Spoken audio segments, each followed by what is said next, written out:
Viewers, Baakiyalakshmi new promo. இந்த இடத்துல எல்லாருமே தாத்தாவுடைய இழப்பை தாங்க முடியாம ரொம்ப கஷ்டப்பட்டுட்டு இருப்பாங்க. நீங்க இது மாதிரி தான் இருக்கணும் அத்தன்னு சொல்லிட்டு அவங்களுக்கு பூவு பொட்டு எல்லாம் வச்சுடுவாங்க. ஊர்களெல்லாம் பார்த்தியா புருஷனை இழந்துட்டு எப்படியா இருக்க இந்த பொண்ணு அப்படின்ற மாதிரி ஈஸ்வரி எல்லாம் ஒரு மாதிரி இலத்தாரமா பேசுறாங்க. அப்ப சடனா கோவம் வந்துடுது பாக்கியாவுக்கு. போது நிப்பாடுறீங்களான்றாங்க. இல்ல கொஞ்சம் விட்டா இப்படிதான் ஒருத்தர் வந்து கஷ்டப்படுத்திட்டு இருப்பீங்களான்றாங்க.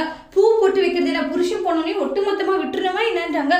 சின்ன வயசுல இருந்து அது கூடவே வர்றது. அதுக்காக ஒருத்தர் போயிட்டாங்கிறதுக்காக அதை அப்படி விட முடியாது. என் மாமாவோடைய ஆசை என்னைக்குமே அவங்க பூ பொட்டோடு இருக்கணும்ட்டு. கொஞ்சம் கூட மனசாட்சி இல்லாத இப்படி மனிதாபமானம் இல்லாத நடந்துக்கிறீங்களேட்டு அங்க இருக்கிற எல்லாருமே திட்டுவாங்க பாக்கியா. அப்புறம் பாக்கியா பேசுற ஒரு பேச்சை கேட்டுட்டு அவங்களே ஒரு மாதிரி ஃபீல் ஆயிடுறாங்க.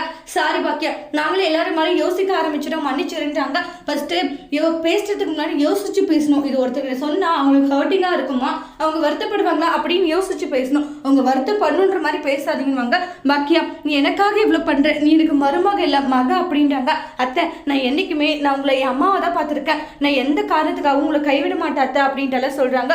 இதெல்லாம் பார்க்கும் போது கோபிக்கு ரொம்பவே கஷ்டமா இருக்கு. சரி, என் அம்மா என்ன புரிஞ்சுக்காத போயிட்டாங்களேன்னு ஃபீல் ஆகுறாங்க. அதோட இந்த ப்ரோமோவை முடிச்சிருக்காங்க. தேங்க்யூ.